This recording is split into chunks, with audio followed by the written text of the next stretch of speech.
ખરી છે કે ફેબ્રુઆરી 2019માં સ્થાનિક નેતાઓની ભલામણ અને આખી જે પક્ષમાં નિમણૂકની પ્રક્રિયા હોય છે એ પૂરી કરીને એને નિમણૂક આપવામાં આવી હતી. 2021 પછી તેમણે કોંગ્રેસ પાર્ટીમાંથી નિષ્ક્રિય થઈ ગયા. પ્રાથમિક સભ્યપદ કે ક્રિયાશીલ સભ્યપદ ઉપરથી જાતે જ નિવૃત્તિ લઈ અને દૂર થઈ ગયા. 2024માં આ કાંડ ખુલ્યું છે. બોગસ ડોક્ટર તો શબ્દ થોડો મને એમ છે કે ઓછો છે. બોગસ ડોક્ટરોની ફેક્ટરી ચલાવતા હતા એ વાત સાચી છે. તપાસમાં એવું ખુલે છે કે 2002થી એ આવી પ્રવૃત્તિ કરતા હતા. જ્યારે અમે 2019માં એની નિમણૂક કરી ત્યારે એની સામે કોઈ ક્રિમિનલ એપ્લિકેશન, કોઈ FIR કે કોઈ પણ ગુનાહિત બાબતનો રેકોર્ડ સરકાર, પોલીસ કે આરોગ્ય ખાતામાં નહોતો. 2024માં આ પ્રકરણ પકડાનું.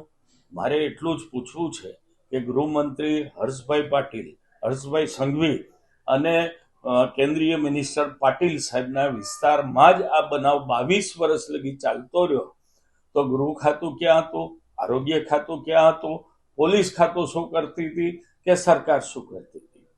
કોંગ્રેસ પાર્ટીને પગલાં લેવાના રહેતા નથી, કારણ કે 2021 પછી એમણે પક્ષમાંથી સ્વૈચ્છિક નિવૃત્તિ લઈ લીધી છે.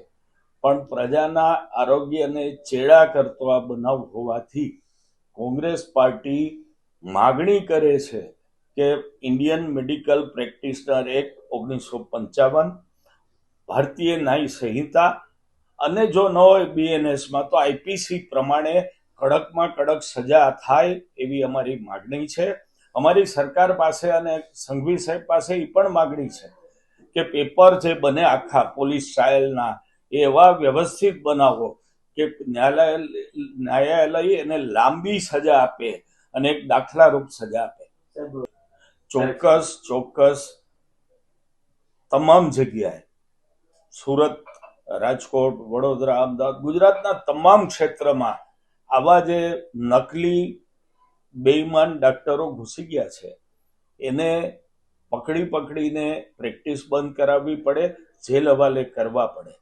આ સમજોતો, આમાં એક પણ ઇંચનો સમજોતો શક્ય નથી, કારણ કે આ પ્રજાના જીવન સાથેની વાત છે.